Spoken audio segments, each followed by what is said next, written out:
오늘 하나님께서 우리에게 주신 말씀은 예레미야서 33장 7절에서 11절 말씀입니다. 제가 봉독드리겠습니다. 내가 유다의 포로와 이스라엘의 포로를 돌아오게 하여 그들을 옛날과 같이 다시 회복시켜 놓겠다. 나는 그들이 나에게 지은 모든 죄악에서 그들을 깨끗이 씻어주고 그들이 나를 거역하여 저지른 그 모든 죄를 용서하여 주겠다. 그러면 세상 만민이 내가 예루살렘에서 베푼 모든 복된 일들을 듣게 될 것이며 예루살렘은 나에게 기쁨과 찬양과 영광을 돌리는 이름이 될 것이다. 그리고 내가 이 도성에 베풀어 준 모든 복된 일과 평화를 듣고 온 세계가 놀라며 떨 것이다. 나 주가 말한다. 너희들은 이곳이 황폐하여 사람도 없고 짐승도 없다고 말하지만 지금 황무지로 변하여 사람도 없고 주민도 없고 짐승도 없는 유다의 성읍과 예루살렘의 거리에 또다시 환호하며 기뻐하는 소리와 신랑 신부가 즐거워하는 소리와 감사의 찬양 소리가 들릴 것이다. 주의 성전에서 감사의 제물을 바치는 사람들이 이렇게 찬양할 것이다. 너희는 만군의 주님께 감사하라. 진실로 주님은 선하시며 진실로 그의 인자하심이 영원히 변함이 없다. 내가 이 땅의 포로들을 돌아오게 하여 다시 옛날과 같이 회복시켜 놓겠다. 나 주의 말이다. 할렐루야. 세상과 나는 간 곳 없고 우리 구속한 주님만 보이는 이것이 나의 간증이 되는 그러한 오늘 예배가 되기를 간절히 소망합니다. 참 감사합니다. 이렇게 또 함께 사랑하는 성도들과 함께 예배 드릴 수 있다는 것이 얼마나 감사한지 모릅니다. 우리 다음 주일은 추수감사주일인데 다음 주일은 예배 시간이 좀 바쁠 것 같습니다. 그죠? 입교식도 있고 성찬식도 있고 하기 때문에 아마 시간이 좀 길어질 수 있는 가능성이 있어서 다음 주에는 설교를 짧게 하려고 지금은 일단 마음 먹고 있습니다. 우리 늘 말씀드리지만은 우리 은혜의 방편이라고 두 가지가 있지 않습니까? 이것은 우리가 교리적으로 성경을 통해서 뽑아놓은 교리적으로 우리가 모든 기독교 교회들이 교단들이 인정하는 것인데 은혜의 방편, 우리가 은혜를 받을 수 있는 방편입니다. 두 가지가 첫 번째 하나는 설교입니다. 하나님 말씀을 통하여서 우리가 은혜를 받습니다. 그것이 은혜의 방편이고 또 한 가지는 성례입니다. 성례는 세례와 성찬입니다. 우리가 세례식을 통하여서 성찬식을 통하여서 하나님께서 그 예식을 통해서 우리에게 주시는 은혜를 우리가 받을 수 있다라고 이야기합니다. 가톨릭은 이제 7가지 7성례를 이렇게 정해놓고 이야기하는데 우리 개신교는 2가지 성례만 이렇게 또 이야기합니다. 세례와 성찬 이 2가지를 통해서 우리가 또 받으신 분들은 내가 받았던 그 세례를 다시 한번 또 기억하면서 은혜를 받고 받는 사람 또 물론이고 성찬을 통해서 예수님의 십자가의 죽으심을 다시 한번 우리가 그 은혜를 받을 수 있는 그런 예식으로 지키기 때문에 다음 주에 그런 은혜의 방편이 또 있으니까 특별히 설교가 길지 않아도 여러분에게 충분한 은혜가 하나님께서 주시지 않을까라는 생각을 하고 있습니다. 예, 아멘 안 하시니까 제가 설교를 길게 준비해드릴 수도 있지 않을까 생각하는데 그래서 오늘 이제 다음 주 추수감사주일이지만 오늘 감사에 대한 메시지를 전하면서 여러분들과 함께 감사에 대한 생각을 해보려고 합니다. 우리 묵고지마 봉사활동을 합니다. 거기서 예배를 드리거든요. 예배를 드리고 사람들이 찬송도 잘 하고 또 예배 드리고 나면 질문도 하고 막 그렇게 합니다. 지난 주간에는 예배를 못 드렸습니다. 못 드린 게 경찰이 출동을 했어요. 출동을 하고 우리가 그 보통 봉사를 끝나고 나면 사람들 중에 집에 가기 전에 아리가또 고자이마시다, 아리가또 고자이마시다 이렇게 인사하는 사람들이 있어요. 감사합니다, 감사했습니다. 한 번 더 봐주더라고 그런 사람들은. 야 감사할 줄 아는 마음이구나. 저 사람은 다음에 하나 더 줘야겠다 이런 마음 들기도 하고 감사할 줄 그 마음이 봉사하는 사람에게도요 감사의 마음을 불러일으키더라고요. 참 감사하다 저렇게. 우리가 작은 봉사에도 감사할 줄 아는 참 감사하다 생각하는데 이에 반해 가지고 불평하고 투덜투덜하는 사람이 있어요. 와 이런 거 누가 먹냐고 막 말하고 이런 거 안 한다고 말하고 막 이렇게 너무나도 그 이제 자기가 받는 것에 대해서 당연하다 생각하고 불편한 사람이 있습니다. 마스크 끼라도 잘 안 끼고요, 말도 안 듣고요. 그 중에 한 사람이 싸움을 했어요. 두 사람이 싸움을 해가지고 경찰이 출동을 했습니다. 이 사람은 다른 데서도 이렇게 그 녹수자 봉사하는 곳에 다 출입 금지를 당했어요. 어디 가나. 그래서 최종적으로 우리가 하는 그곳에서 이제 올 수 있었는데 거기서 지난주에 싸움을 해가지고 경찰이 5명이 출동하고 자기가 먼저 이제 시비를 걸었는데 눈탱이가 밤탱이 듣더라고요. 맞아가지고 입도 막 터지고 해가지고 밥도 못 먹고 결국에 자기가 출입 금지를 이렇게 경찰이 그 아이노교회 조목사님께 이 사람 출입 금지하도록 그렇게 해라고 말해가지고 이제 뭐 오지도 못하고 그렇게 돼버렸어요. 우리가 작은 것에도 감사할 줄 아는 것은요, 그냥 단순히 감사가 아닙니다. 이것은 우리의 삶을 아주 크게 바꿔놓을 수 있는 것이고 다른 사람에게도 영향을 줄 수 있는 너무나도 인생 가운데서 중요하고 그리고 너무나도 큰 영향력을 가진 것이 감사가 아닌가라는 생각을 해봅니다. 우리가 감사의 고백은 많이 하잖아요. 아리가또 고자이마스, 영어로는 모르시네요. 땡큐라고 합니다. 예, 땡큐 이렇게 하기도 하고 한글로는 감사합니다, 고맙습니다 이렇게 우리가 말은 많이 해요. 하지만 제가 감사의 이제 그 메시지를 준비하면서 내가 하는 그 감사의 고백에 얼만큼 내 마음 감사의 마음을 담아서 고백을 했는가라고 돌아보니까 그렇게 많이 하지 못한 것 같아요. 우리 성도들도 또 제가 목사라고 또 때로는 이렇게 또 섬겨주시기도 하고 하는데 아유 감사합니다 하는데 내가 얼만큼 감사의 마음을 담았는가, 내가 하나님께 감사의 고백을 할 때 얼만큼 내 마음을 담았는가 생각해 보면 야, 이 형식적으로 말만 그렇게 한 것은 아닌가라는 생각이 많이 들더라고요.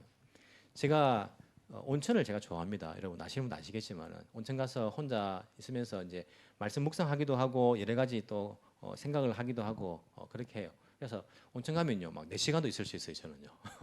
가서 그냥 계속 물 속에만 4시간 있으면 막 불을 터져 죽겠지만은 아니고 또 밖에 나와서 생각하기도 하고 또 쉬기도 하고 이제 그렇게 하는데 하루는 제가 사이타마에 있는 온천을 간 적이 있었습니다. 그죠?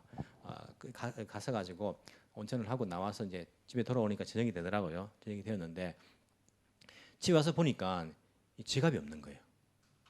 지갑은 인생에 있어서 얼마나 중요한 것입니까? 그죠? 안에 뭐 돈도 물론 뭐 이렇게 중요할 수 있겠지만은 더 중요한 건 무엇입니까?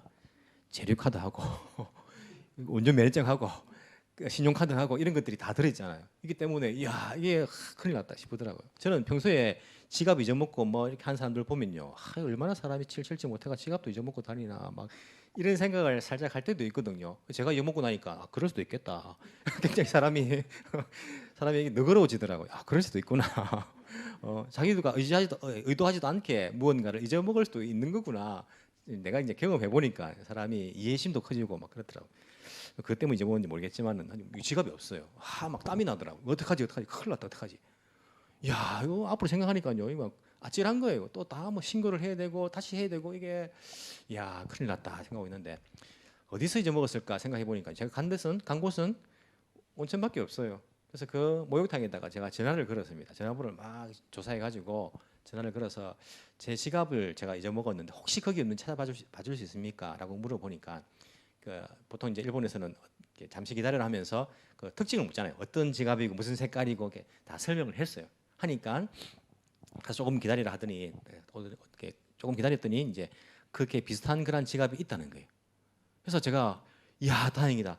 그럼 제가 지금 갈 테니까 지금 바로 갈 테니까 조금 보관해 주십시오 하고는요 바로 달려갔어요. 시간이 제법 걸렸는데 사이타마니까 바로 저녁인데 바로 갔습니다. 왜냐면 지금 이거 찾아야 되니까.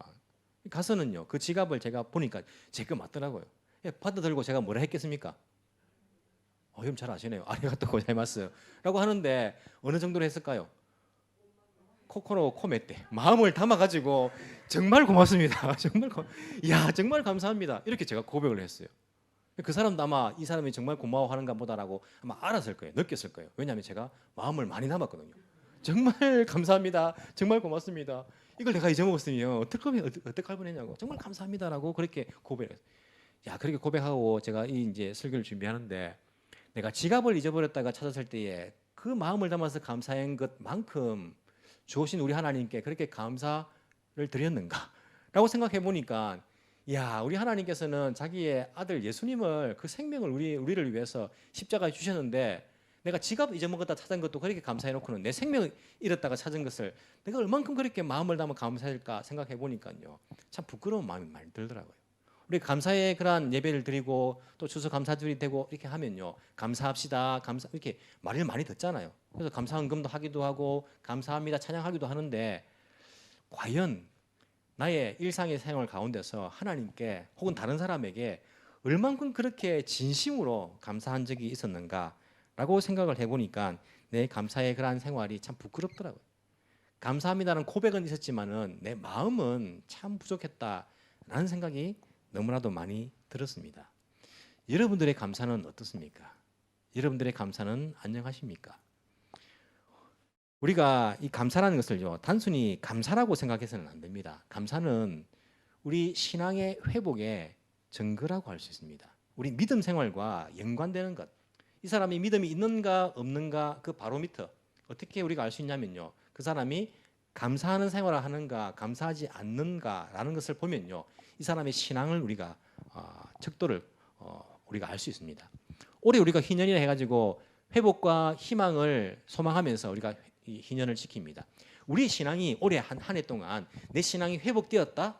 내 신앙에 정말 참된 희망, 소망을 가지고 내가 살아가는 신앙이 되었다라는 것을 어떻게 알 수 있냐면 우리가 감사하는 생활을 하는가 안 하는가를요 보면 알 수 있습니다. 만약에 우리가 지금 감사하는 생활이 안 되면요 우리의 믿음은 회복되어야 할 필요성이 있는 그런 단계입니다. 제 말이 아니고 오늘 성경 본문에 나오는 말씀입니다. 예레미야 33장을 읽어보시면요 회복의 증거로 감사를 이야기합니다.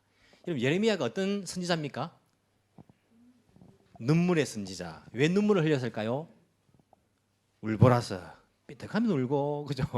그게 아니라 예레미야는 자기 나라의 그런 멸망을 예언하면서 눈물이 많은 자기 조국이 멸망할 것을 알기 때문에 그 말씀을 받았기 때문에 눈물을 흘리면서 지은 노래 애가가 있지 않습니까? 예레미야 애가가 있는데 그래서 눈물의 선지자라고 불림을 받습니다. 하지만 백성들에게는요 미움을 받았어요. 33장 1절에 보시면요 그가 지금 어디 있냐면 근위대 뜰 안에 갇혀 있을 때 감옥에 갇혀 있습니다. 왜 갇혔을까요?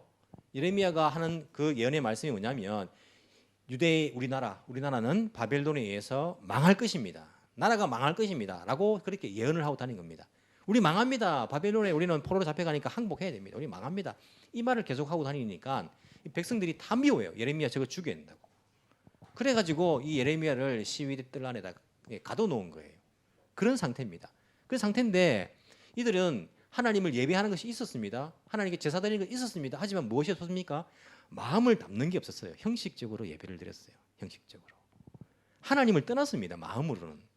그래서 재물을 쫓아가고 그래서 이 삶 가운데서 다른 권력이 없고 재물이 없는 사람들 약한 사람들을 괴롭히고 그들을 돌아보지 않고 하나님의 말씀을 생각하지도 않고 하나님을 떠난 삶들 예배는 있었고 제사는 있었지만요 그런 삶을 살았습니다. 이런 죄악 때문에 하나님께서 그들을 바벨론을 통해서 멸망을 계획하신 것입니다. 그것을 예레미야가 선포한 것입니다. 하지만 하나님께서 예레미야를 통해서 선포하신 것은요 하나님의 본심은 이 이스라엘 백성들이 망하는 것이 아닙니다. 하나님의 본심은 무엇일까요? 회복하는 것입니다. 회복하는 것. 다시 회복하는 것. 이전처럼 다시 회복하는 것이 하나님의 본심입니다. 그래서 오늘 7절 우리가 읽지 않습니까? 7절에 보시면요. 어떻게 말씀하고 있습니까? 사실 6절부터 이제 계속되는데 치료하고 낫게 하고 고쳐주고 평화와 안전을 마음껏 누리게 해주는 것이 하나님의 본심입니다. 7절 내가 유다의 포로와 이스라엘의 포로를 돌아오게 하여. 왜 유다의 포로, 이스라엘 포로 다릅니까? 나라가 나눠져 있었죠. 북쪽은 이스라엘이라 불렸고 남쪽은 유대라고 불렸습니다. 남북으로 우리나라처럼 나눠져 있었어요. 이 이스라엘이. 그래서 북쪽 이스라엘 10지파, 남쪽 유다 2지파 해가지고 나눠져 있었죠. 북쪽 이스라엘은 아수르에 망하고 남쪽 유다는 곧 지금 망한 상태는 아니고 곧 망할 상태입니다. 바벨로나에게 망하게 되겠죠. 그러나 내가 유다의 포로와 이스라엘 포로를 돌아오게 하는 것 옛날과 같이 회복시켜 놓는 것이 하나님의 마음입니다. 8절 나는 그들이 나에게 지은 모든 죄악에서 그들을 깨끗이 씻어주는 것이 하나님의 마음입니다. 나를 거역하고 저지른 그 모든 죄를 용서해 주는 것이 하나님의 본심입니다. 그러면 세상 만민들이 예루살렘에 본 모든 복된 일을 듣게 될 것이고 예루살렘은 기쁨, 찬양, 영광을 돌리는 이름. 그리고 이 도성에 베풀어준 모든 복된 일과 평화, 복과 평화가 하나님의 본심입니다. 온 세계가 놀랄 것이다. 10절 나 주가 말한다. 하나님께서 말씀하시는 것입니다. 너희들은 이곳이 황폐, 사람도 없고 짐승도 없다. 그런 상태가 될 것이에요. 앞으로 곧. 아직 망한 상태는 아닙니다. 망하기 이제 직전이에요.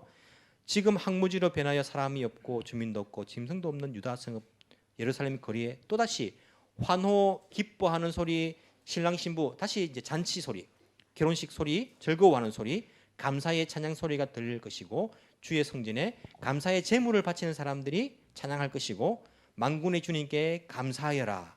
주는 선하시며 인자하심이 영원하다. 내가 이 땅의 포로들을 돌아오게 하여 다시 옛날같이 회복시켜 놓겠다. 나 주의 말이다. 나 하나님 말이다. 이게 예레미야의 말이 아니고 하나님의 말인데 하나님의 본심은 뭐라고요? 회복시켜 주는 것이 하나님의 본심입니다. 그 회복의 증거가 무엇입니까? 너희들이 감사의 찬양 소리가 들릴 것이다. 11절 기뻐하며 감사하는 것. 기쁨과 감사는요 같이 연결되어 있습니다. 기뻐하고 감사하는 것은요 연결되어 있어요. 감사하지 않는 사람이 기쁜 삶을, 불평불만하는 사람이 감사하는 삶을 아니죠. 기쁨과 감사는 연결되어 있습니다. 기쁨과 그 감사의 찬양이 들리게 될 것이고 주의 성전에는요 감사의 제물을 바치는 사람이 찬양할 것인데 만군의 주님께 감사하여라. 이게 감사가 다시 이 성읍에 가득 차게 될 것이 회복의 증거로서 하나님께서 유대 백성들에게 말씀하시고 있는 것들을 우리가 볼 수 있습니다. 이스라엘과 바벨론 이 이야기가 우리하고 무슨 상관이 있습니까? 상관이 있습니다. 우리들도 마찬가지예요. 우리들도 이 이스라엘 백성들이, 유다 백성들이 바벨론의 포로가 된 것처럼 이 인간들도요 이 사탄의 포로가 되어가지고 어둠의 세력에서 늘 이 세상의 원칙을 따라 살아갔지 않습니까? 하지만 그런 인간들을, 그런 사람들을 하나님께서 자기 아들 예수 그리스도를 이 땅에 보내주셔가지고 예수 그리스도를 통하여서 다시 회복시켜 주셨지 않습니까? 다시 기뻐하며 감사하며 감사의 제사를 드리며 환호하며 다른 열방들이 우리를 보면서 참 놀랄, 두려워 떨 것이다 라는 것이 실제적으로 하나님께서 우리에게 해주신, 영적으로 해석할 때에 우리가 영적으로 바벨론인 그 사탄에게 영적으로 포로가 되어서 그렇게 영원히 고통받을 수 없는 우리의 운명이었는데 우리 똑같이 이스라엘을 구원하신 그 회복시켜 주신 그 하나님이 우리들도 예수님을 통하여서 회복시켜 주셨다라는 것들이 우리에게 주시는 그런 메시지입니다. 그러면 우리가 예수님을 믿고 하나님과의 그 관계에 회복되었다면 우리 속에서 그 증거로 뭐가 나와야 됩니까? 감사가 나와야 되는 거예요. 감사가. 기쁨이 나와요. 기뻐하며 감사하는 것이 나오는 것이 우리가 하나님과의 그 관계가 회복되었다는 그런 증거입니다. 만약에 우리 삶 속에서 기쁨이 없고 감사가 없다면 우리의 구원을 되돌아봐야 됩니다. 나는 정말 하나님과 그 관계가 회복되었는가, 우리의 삶을요 돌아볼 필요가 있습니다. 우리의 생명을 구해 주셨는데, 영원한 생명을 우리에게 주셨는데 자기 아들을 희생하면서까지 우리에게 어떻게 기쁨과 감사가 없겠습니까? 아까도 말씀드렸지만요, 지갑 잃어버렸다가 내가 찾았을 때 그 기쁨과 감사가 있는데, 아니 우리의 생명을 잃었다가 다시 찾았는데 우리가 어찌 기뻐하지 않고 어떻게 감사하지 않을 수가 있겠습니까? 구원받은 그 증거, 우리가 하나님과 그 관계가 회복되는 그 증거는요 감사와 기쁨이 터져나오는 것입니다. 아니 나는 회복된 거 없습니다. 난 태어날 때부터 교회 다녔어요. 모태신앙이에요. 나는요.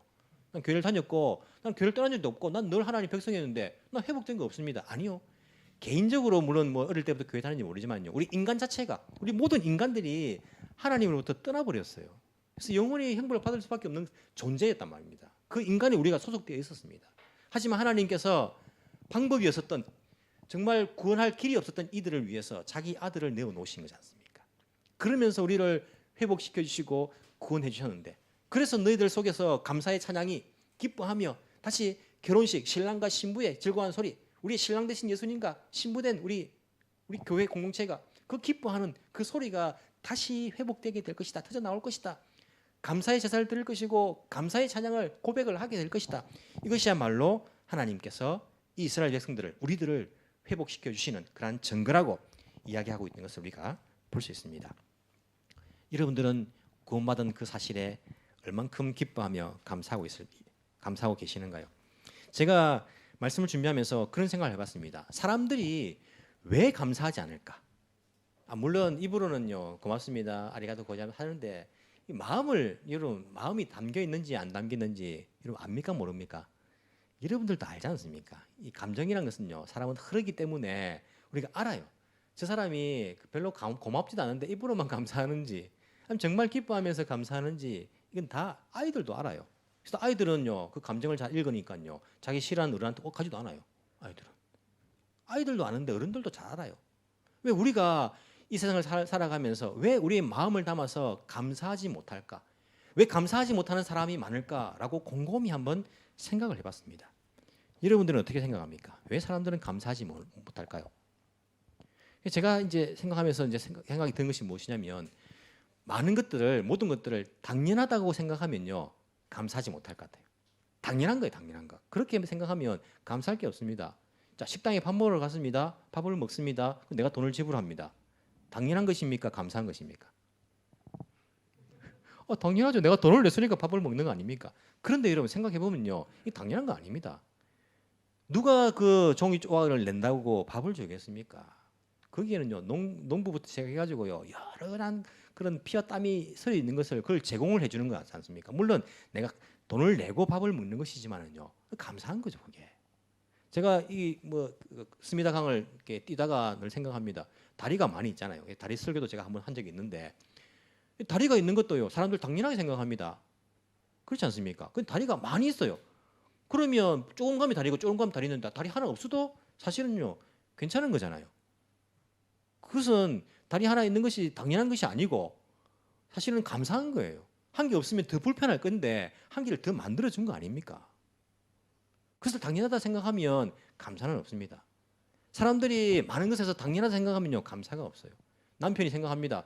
내가 돈 벌어 오는데 집에서 집안일 그 정도 아이들 돌보는 거 당연하지 하면 남편은 아내에게 감사 없습니다. 당연한 건데. 아내가 남편한테 내가 아이들 키우고 말이야 이렇게 밥을 해놓고 말이야 이렇게 집안일을 많이 하는데 그 정도 돈 벌어는 건 당연한 거지 당연하게 생각하면요 감사 없습니다. 오히려 내가 생각한 내가 기대한 만큼 이 정도는 해줘야지 그 기대가 채우지 않으면요 감사 대신에 뭐가 나옵니까? 불평불만이 나옵니다.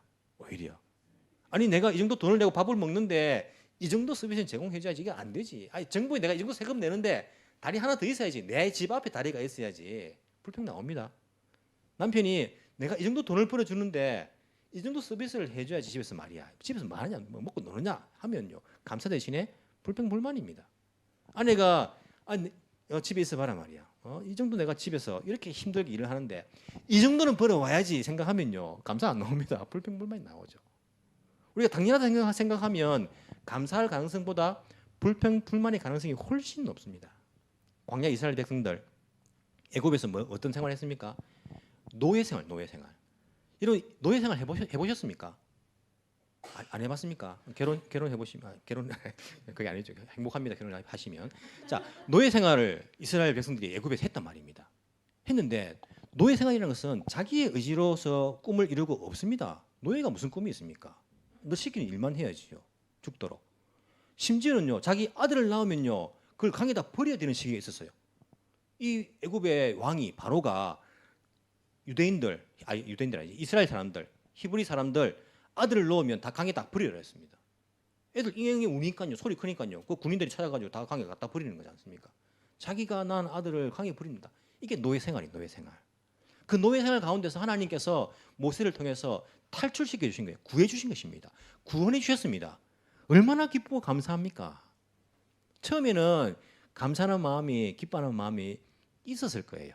이스라엘 사람들이 전혀 없지는 않았을 것입니다. 그래서 하나님 그 성막을 짓는데 이 사람들이요 금, 자기들 해달의 가죽 같은 거 막 귀한 거 다 내놓는 거예요.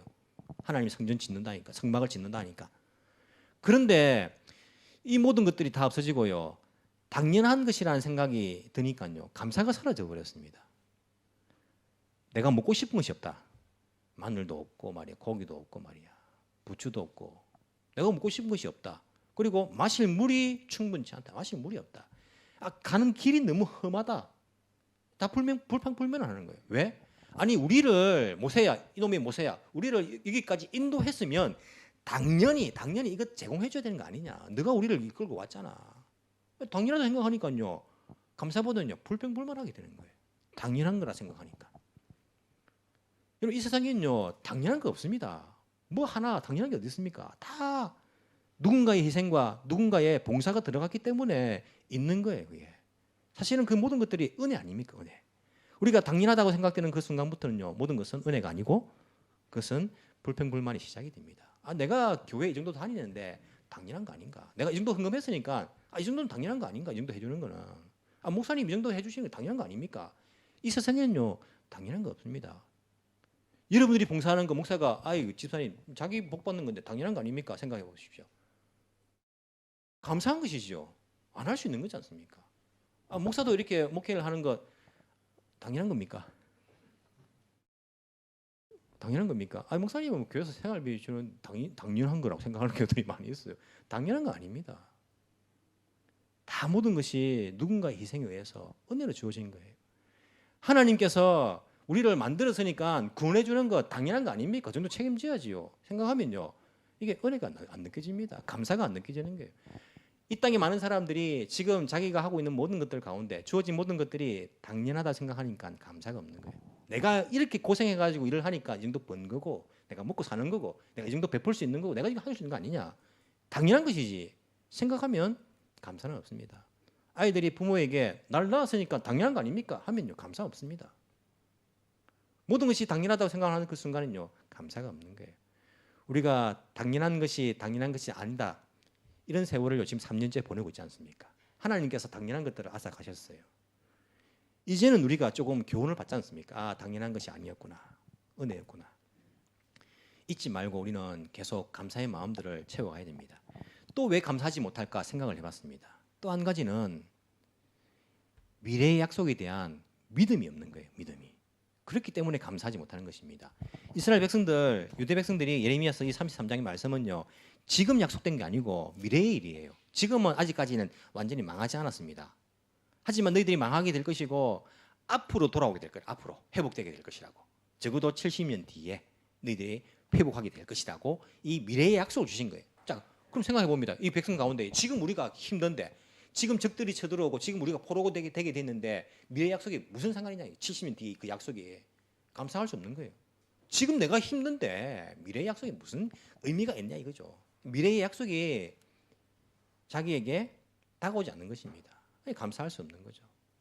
아이들에게 야 너 어른 되면 10년 뒤에 20살 돼가 어른이 되면 내가 아빠가 엄마가 차를 한 대 사줄게 이렇게 말했어요.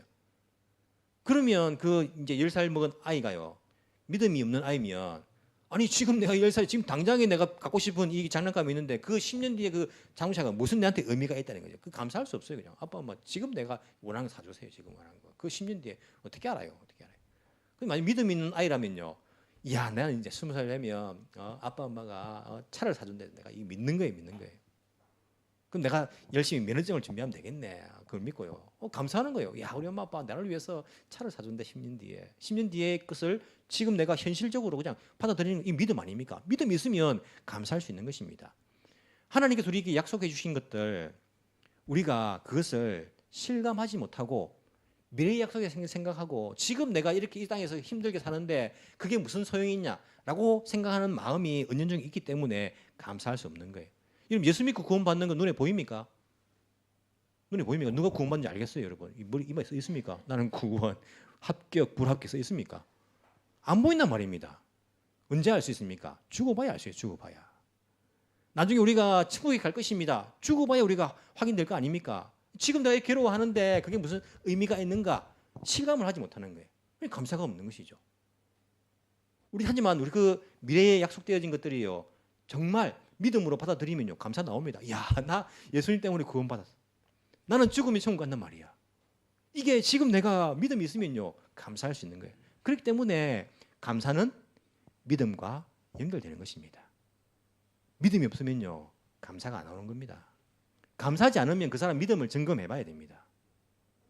기뻐하며 감사할 수 있는 것 이것이야말로 믿음이 있는 사람의 그러한 증거다라는 것들을 우리가 알 수 있습니다. 감사하지 않는 목사는요. 믿음 없는 목사입니다.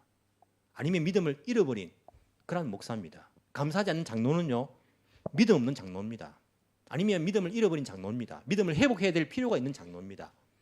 감사하지 않는 성도는요, 믿음 없는 성도입니다. 아니면 믿음을 잃어버린 성도입니다. 믿음을 회복해야 될 필요가 있는 그러한 성도입니다. 우리의 지난 한 주간의 삶을 한번 돌아보십시다. 우리의 삶은요, 얼만큼 기뻐하며 감사로 채워져 있었는가요? 만약에 기쁨과 감사로 채워지지 않은 일주일이었다면 우리의 믿음 생활을요, 점검해 봐야 됩니다. 내가 정말 하나님과 관계가 깊이 있게 회복되어 있는가? 우리는 돌아봐야 됩니다. 그러면 어떻게 하면 우리가 감사할 수 있을까요? 우리가 감사란 말을 얼마나 많이 듣습니까? 감사하라, 감사하라, 뭐 많이 듣지만 여기 되던가요? 어떻게 하면 감사를 회복할 수 있을까? 곰곰이 묵상을 해봤습니다. 성경을 읽어보니까요, 제일 쉬운 방법이 뭐냐면 고난을 겪는 거예요. 고난을 겪으면 감사가 잘 나요. 오늘까지 아파가지고 죽을 사람이 병원에 누워 있습니다. 2년 동안 막 누워 있어. 손도 하나 꼼짝 못 합니다. 이 사람이 어느 날 갑자기 손을 까딱 하더니 이렇게 숟가락을 들 수 있게 되었어요. 그거 감사하더라니까요. 손가락 가지고 숟가락을 들 수 있는 걸 감사하더라니까요. 여러분 이거 감사해 봤습니까? 밥 먹다가 야 내가 이 숟가락을 들 수 있게 감사하네. 이게 고난을 겪은 사람은요, 그거 가지고 감사하더라니까요. 아니 자기 발로 걸을 수 있다는 거 가지고 감사하더라니까요. 여러분 걸어가면서 감사해 봤습니까? 아 이거 내가 신기하네. 내 발로 다 걸어 다니네. 고난을 겪으니까 감사하더라니까요. 정말 경제적인 어려움을 겪어가지고 하루 세 끼를 못 먹은 사람들은요, 이야 하루 세 끼 먹을 수 있는 것만 해도 정말 감사하다. 감사를 고백을 하더라니까요. 고난을 겪으니까 사람이 감사가 조금 더 쉽게 돼요. 쉽게. 그런데 사람은 인약해가지고 고난을 통해서 배운 감사는요, 또 채워지면요 금방 잊어버려요. 그렇게 아플 때는요, 이 숟가락 드는 것만 감사했는데 완전히 건강해지고 나면요, 그런 게 어디 있습니까? 더 뭐 당연하게 생각하죠. 이스라엘 백성도 마찬가지입니다. 지금 회복이 약속되어 있어가지고 결국 회복됩니다. 70년 뒤에 볼에서 돌아옵니다. 성전도 다시 짓습니다. 그리고 그들의 삶이 회복되고 집도 짓고 예루살렘도 다시 회복됩니다. 하지만 처음에는 돌아온 것 감사했지만은요, 점점 어떻게 됩니까? 또 그것이 일상이 되니까요, 감사가 사라져 버려요. 말라기서 구약 성경의 제일 마지막 부분 아닙니까? 1장 2절에 보면요, 하나님께서 이렇게 말합니다. 하나님께서 나는 너희를 사랑한다. 나 주가 말한다. 하나님께서 말씀하시는 겁니다. 그러나 너희는 주님께서 우리를 사랑하신다는 증거가 어디에 있습니까? 라고 묻는다. 포로에서 돌아와서 회복된 이 백성들, 또 시간이 지나니까요, 하나님 언제 우리를 사랑했습니까? 언제 우리에게 은혜 주셨습니까? 라고 그렇게 생각하고 있는 거예요. 그래서 말라기를 보낸 거 아닙니까? 하나님은 너희들을 사랑해서 내가 회복시켜주고 또 다시 살려주고 생명을 주고 생활하게 해줬는데 하나님 우리를 사랑하신 증거가 어디 있습니까? 라고 이렇게 돌아가는 거예요. 고난을 통해서 배우긴 했지만은요, 사람은 일상을 회복하면요 또다시 돌아가 봐요. 코로나 때 우리가 일상을 감사했지만은요 또다시 회복해 보십시오. 돌아갑니다. 또 고난을 통해서 배우는 거 여러분들 원치 않을 거예요. 배워봐야 또다시 반복되는, 또다시 고난을 겪어야 또다시 감사가 나오고 그렇게 될 가능성이 많습니다. 그럼 더 좋은 방법은 무엇일까요? 믿음하고 연결되잖아요. 우리 믿음을 회복하는 것입니다. 믿음을 회복해. 하나님과의 그 관계를 회복하는 거예요. 믿음을 회복한다는 것은요, 말씀을 회복한다는 겁니다. 말씀을 통해서 하나님과의 그 관계를 회복하고 하나님의 뜻을 깨닫게 되고 더 깊이 우리의 믿음이 깊어질 때에 우리의 감사가 저절로 다시 살아날 수 있는 것들을 우리가 배울 수 있습니다. 여러분 한국의 유명한 분 가운데 황수관 박사님이라고 아시죠? 황수관 박사님을 잘 모르십니까? 간첩 신고를 해요. 지금은 돌아가셨어요. 일찍 돌아가셨죠. 67세에 돌아가셨어요. 웃음 전도사, 웃음 치료사 해가지고 황수관 박사님이 한국에서 유명했어요. 국회의원 나왔다 또 떨어져가지고 우리가 다들 이제 그걸 말렸는데도 본인이 그래도 사명을 가지고 하려고 하다가 떨어졌어요. 황수관 박사님이 고향이 태어난 게 어디서 태어난지 아십니까, 여러분? 일본 히로시마에서 태어났어요. 일본 히로시마에 태어나서 아버지가 일본인이 하고 있는 포도 농원에서 농장에서 일을 하셨어요. 근데 그 일본인 주인이 이 아버지를 지켜봤는데 너무 성실한 거예요. 얼만큼 성실하냐면 일꾼들은 포도 재배하다가요, 이게 잘 익은 거 맛있는 거 따먹을 수 있지 않습니까? 따먹기도 하고 또 주인이 그걸 알지만은요 또 이렇게 어느 정도 눈 감아줘요. 그런 거 부분들을 안 그렇습니까? 좀 그래요. 근데 이 사람은요 일을 하는데 포도가 한 송이도 건들질 않아요. 하루는 일본인 이 주인이 이 사람을 불러가지고 황수관 씨 아버지죠 불러가지고 소쿠리에다 포도를 한 알음 이렇게 담았대요. 담아가지고 포도를 먹어봐라 했대요. 그 한 소쿠리를 다 먹었대요. 막. 그 주인이 보고요, 야 포도를 먹을 줄 아는구나. 그 포도밭을 안 건드니까요, 먹을 줄 모르는 줄 알고 먹어보라니까 그렇게 잘 먹더래요. 그래서 이 주인이 그 포도원 그 문서, 무슨 문서입니까? 토지 문서를 황수관 박사 아버지에게 넘겨줬대요. 너가 해라고. 넘겨줬는데 이 아버지는 조국이 해방됐다는 소식을 듣고 그걸 다 포기하고 가족들을 데리고 저 경주 안강으로 그렇게 정착을 한 겁니다. 아무것도 안 가지고 왔죠. 가난했어요, 어릴 때. 황수관 박사님이 중학교 때에 무료로 가는 중학교를 선택하다 보니까 편도로 14km를 걸어야 갈 수 있는 그 중학교를 다녔어요. 3년 동안. 크리스찬 집안이었고 긍정적인 가정 가운데 자랐는데, 하지만 그것 때문에 이분이 그렇게 웃으면서 이렇게 감사가 넘치는 그런 사람이 된 건 아닙니다.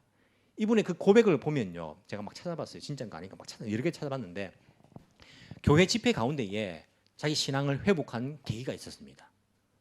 그 집회 가운데에 그 말씀을 자기에게 주시는데 그 말씀이 자기에게 받아 부딪혀가지고 자기 믿음이 회복된 그 순간부터 이분의 삶이 달라졌어요. 그 말씀이 여러분들도 잘 아는 유명한 말씀입니다. 데살로니가 전서 5장 16절에서 18절. 어떤 말씀이 나옵니까? 항상 기뻐하라, 쉬지 말고 기도하라, 범사에 감사하라. 항상 기뻐하라, 쉬지 말고 기도하라, 범사에 감사하라. 자기의 삶은요, 기뻐할 수 있는 삶이 아니었고 감사할 수 있는 삶이 아니었지 않습니까? 자기의 노력에 의해서 다 이룬 거 아닙니까? 당연한 거 아닙니까? 하지만 이 말씀이 자기에게 부딪혀가지고 하나님의 그 뜻을, 이것이야말로 너희를 향한 하늘에 계신 우리 아버지의 뜻이다 라는 것들을 깨닫거든요. 그때부터 달라졌대요. 작은 것만 봐도, 조그만 것에서도 기뻐하며 감사하는 생활이 되더라는 거예요. 그 기뻐하며 감사하는 생활이 이분의 그 삶을요, 사실은 인도했잖아요. 이분은 의과 대학을 나온 분 아닙니다. 이런 모르시죠? 아십니까? 의학 전문공자가 아닙니다. 원래는 학교 선생님을 하셨어요. 학교 선생님을 하다가 의학 대학에 청강을 해요. 10년 동안 청강을 했습니다. 청강하면서 교수님이 시험지도 안 주는 거 자기가 시험지만 좀 달라고 해가지고 뭐 교수님 시험 매겼는데, 야 학생들보다 청강생이 더 모분 다 냈다면서. 그 정도로 이렇게 열심히 하시는 분이, 아마 그 생리학 쪽에 체육 이제 그 전공이었는데 체육 생리학 쪽으로 이분이 박사 학위를 받았어요. 그것을 통해 가지고 기차 안에서 전도를 하다가 이분이 이제 연세대 교수로 가게 되는 그런 일들이 있었죠. 그런 일이 있었기 때문에 기뻐하고 감사한 것이 아니라, 기뻐하고 감사했기 때문에 그러한 삶이, 그러한 신앙이 그를 그런 길로 인도한 것들, 더 감사가 넘치는 길로 인도한 것을 우리가 볼 수 있습니다. 하나님의 그 말씀이요, 우리의 심령과 부딪힐 때에, 하나님과 그 관계가 회복될 때에, 내가 은혜를 받을 때에, 내 신앙이 회복될 때에 우리 삶 속에서요, 기쁨과 감사가 넘쳐나게 됐습니다. 그래서 자꾸 신앙도 없는 사람한테 기뻐하십시오, 감사하십시오 해봐요, 절대 삶이 안 변합니다. 기뻐할 수도 없고 감사할 수도 없습니다. 그 전에 하나님과의 관계를 회복하십시오. 말씀을 통하여서 하나님의 뜻을 깨달으십시오. 주님께서 우리에게 하신 그 사랑을 깨달으십시오. 그 신앙을 회복할 때에 우리의 감사와 기쁨은요, 회복되게 되어 있습니다. 그 삶이 우리를 인도해 갈 것입니다. 정말 우리 삶 속에서 하나님께서 우리에게 원하시는 그 회복, 그 신앙을 회복하고 우리 삶이 기뻐하며 감사하며 기쁨과 감사가 넘쳐날 수 있는 삶이 되기를 원합니다. 우리가 다음 주에 감사의 또한 제사를, 감사의 예배를 드리게 될 것인데, 늘 드리는 감사의 그런 제사가 아니고 예배가 아니고 우리의 마음을 담아서 그 하나님의 은혜를 한 주간 동안 생각하면서 하나님과 관계가 더욱더 깊어져서 정말 우리가 기뻐하며 감사하며 함께 드릴 수 있는 그러한 오늘 말씀의 그 회복이 우리 가운데서도 재현되는 그러한 일들을 소망하면서 여러분의 삶도 기쁨과 감사로 넘쳐나기를 간절히 소망합니다. 기도드리겠습니다. 주님 감사합니다. 주님 정말 진심으로 감사를 드립니다. 우리를 위해서 너무나 많은 일들을 하신 창조주 하나님께 감사드립니다. 이 모든 세계를 우리 인간들을 위해 만들어 주시니 감사합니다. 사람들에게 이 모든 피조 세계를 다스릴 수 있는 고난과 능력과 힘과 지혜를 주신 것, 주님 진심으로 감사를 드립니다. 우리 인간들은 한번 실패하였습니다. 하지만 우리를 포기하지 않으시고 다시 회복할 수 있는 길을 열어주신 하나님께 감사드립니다. 그 회복의 길을 열어주시기 위해서 자신의 아들을 이 땅에 보내주신 것 주님 감사드립니다. 예수님께서 아버지의 그 계획에 기꺼이 순종하시고 우리를 위해 자신의 모든 것을 희생하여 주심에 또한 감사를 드립니다. 고난을 참으시고 그리고 그 피로 우리를 대속하시고 회복의 길을 만들어 주심 주님 진심으로 이 시간 감사를 올려드립니다. 주님, 회복된 인간으로서 우리가 감사의 고백을 하며 감사의 제사를 올려드리길 원합니다. 당연하다고 생각한 모든 것이 당연한 것이 아니었음을 깨닫게 하시고 진정 믿음을 회복한 자들로서 기쁨을 가지고 감사할 수 있는 그러한 신앙인들이 되게 하여 주옵소서. 불평과 불만에 지쳐버린 주의 탄식을 기억하게 하시고 우리는 주께서 만드신 풀 한 포기에도 감사할 수 있는 진정한 하나님의 백성, 믿음의 사람들이 되게 하여 주옵소서. 11월을 감사로 가득 채우는 우리 에덴의 가족들이 다 되게 하여 주옵시기를 소망합니다. 감사드리며 살아계신 예수님 이름으로 기도합나이다. 아멘.